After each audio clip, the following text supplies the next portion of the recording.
Children, now we will talk about effects of the uprising.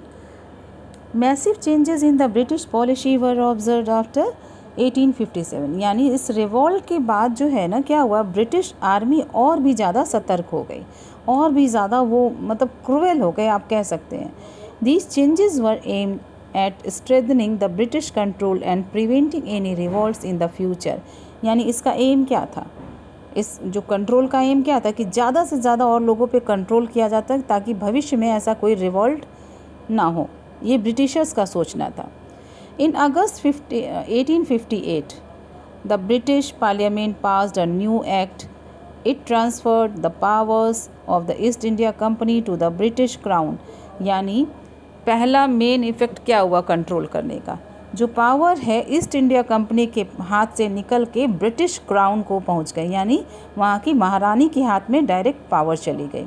ये बहुत ही important है बेटा. This part of the chapter is important for class 8th and for class 10th, तो please give attention. Now the next point, a member of the British cabinet was appointed as the secretary of State for Indian Affairs. Okay, he was answerable to the British Parliament. यानी direct जो है यहाँ अब east India company का जो role है वो ख़त्म हो गया. डायरेक्ट ब्रिटिश जो है आप कह सकते हैं वहाँ की रानी का यहाँ पे कंट्रोल हो गया इन पार्लियामेंट का. He looked after the British political affairs in India. The title of Viceroy was given to the Governor General, who was answerable to the Crown through the Secretary of the State. यानी एक जो है India में British council की तरफ से parliament की तरफ से एक सेक्रेटरी अपॉइंट किया गया जो कि वो वहाँ की पार्लियामेंट में आंसरेबल था. वो यहाँ का इंडिया का पूरा डिपार्टमेंट देखता था. इट इज़ ना he looked after the British political affairs in India, और उसे क्या टाइटल दी गई, वाइसराय. ठीक. The Secretary of State was assisted by a council called the Indian Council. और उस सेक्रेटरी को असिस्ट करने के लिए एक इंडियन काउंसिल अपॉइंट की गई. Now in 1858 the queen Victoria issued a proclamation. यानी क्वीन विक्टोरिया ने 1858 में, यानी 1857 में रिवॉल्ट हुआ, और 1858 में after crushing the revolt queen Victoria proclaimed a proclamation, issued a proclamation. क्या घोषणा की, that no further annexation would be made. अब किसी पे कोई भी अधिकार नहीं किया जाएगा. They could pass over their kingdoms to their heirs but had to accept the British paramountcy. यानी अब जो राज्य बचे हुए थे उन्हें अब उन पर ब्रिटिश गवर्नमेंट अधिकार नहीं करेगी, बट क्या होगा, वो अपने अगली जनरेशन को अपना यानी उत्तराधिकारी यानी हायर घोषित कर सकते हैं. बट शर्त क्या थी, they have to accept British paramounts, यानी ब्रिटिशर्स की सुपरमेसी उन्हें एक्सेप्ट करनी पड़ेगी. ओके चिल्ड्रन, ये प्रोक्लेमेशन किसका था, क्वीन विक्टोरिया का था, याद रखना. She also promised not to interfere in the social and religious customs and practices of the Indians. यानी ये भी उन्होंने जो है प्रॉमिस किया कि इंडियन के सोशल और रिलीजियस प्रैक्टिसेस में कोई भी इंटरफेरेंस नहीं होगा. Now children, to win the loyalty of the local landlords the British awarded them titles and recognise their traditional land rights. यानी यहीं से शुरुआत हो जाती है ज़मींदारी प्रथा की प्रॉपर में. जैसे लैंडलॉर्ड से जो ज़मींदार पहले के थे उनको खुश करने के लिए ब्रिटिशर्स ने क्या किया, उन्हें टाइटल से अवॉर्ड कर दिया, जैसे कि राय साहब, राय बहादुर, खान बहादुर. ठीक. और recognise their traditional land rights, उनकी जो ज़मींदारी की जो अधिकार था उसे बनाए रखा. The number of European soldiers was increased in comparison to Indians. और आर्मी सिपोई म्यूटिनी कहा गया था ना, तो आर्मी में इन्होंने क्या किया, ब्रिटिश सोल्जर्स का जो संख्या है, उनकी जो नंबर है उसको उन्होंने इंक्रीज़ कर दिया, बढ़ा दिया. पहले इंडियन सोल्जर्स ज़्यादा थे.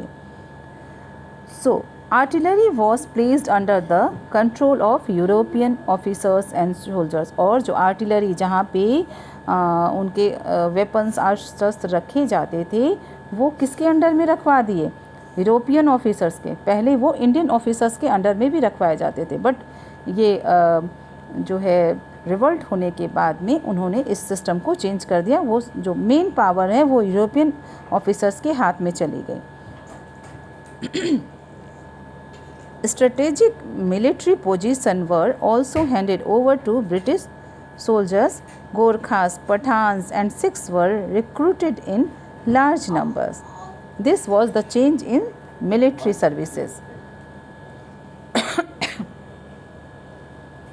The British pursued the policy of divide and rule. And what happened, children? To disunite the Indians, और आज भी ये सिस्टम चला आ रहा है। उन्होंने क्या किया, हिंदू और मुस्लिम को डिवाइड कर दिया। In fact they followed a conscious policy of discrimination. They impounded the property of the मुस्लिम।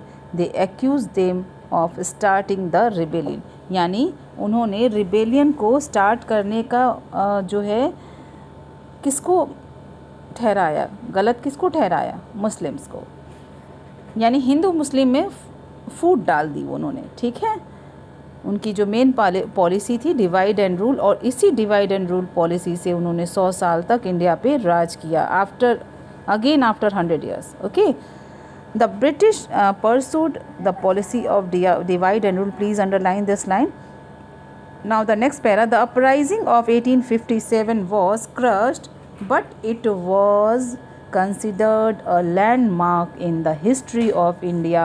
भले ही अपराइजिंग जो है सक्सेसफुल नहीं हो पाई, क्रश कर दिया गया, बट ये जो है इंडियन हिस्ट्री में एक लैंडमार्क है। And it was considered, so it was considered first war of independence. This revolt encouraged Indians to fight against the coercive British regime. हुआ क्या बेटा, इस अपराइजिंग के होने से, रिवॉल्ट के होने से लोगों के मन में लगभग ये आशा आई कि हम ब्रिटिशर्स के खिलाफ लड़ सकते हैं, हम कुछ कर सकते हैं। समझ में आई बात? तो लोगों के मन में एक आशा के दीप जला दिए कि हम आज़ाद हो सकते हैं। अभी तक लोग दबे हुए थे। Okay, it is written here ना कि this revolt encourage Indians to fight against the oppressive British regime. The inspiration fused by the revolt, ये इस रिवॉल्ट ने लोगों के मन में जो आज़ादी की चिंगारी फूकी थी, उससे क्या हुआ, pave the way for the national movement in the future. और इसी चिंगारी ने आगे चलकर जो है नेशनल मूवमेंट का रूप लिया। ओके चिल्ड्रन, सो इसको हम कभी भी नेग्लेक्ट नहीं कर सकते। This was the first war of independence that was happened in 1857, the revolt of 1857. Now the chapter is over, children.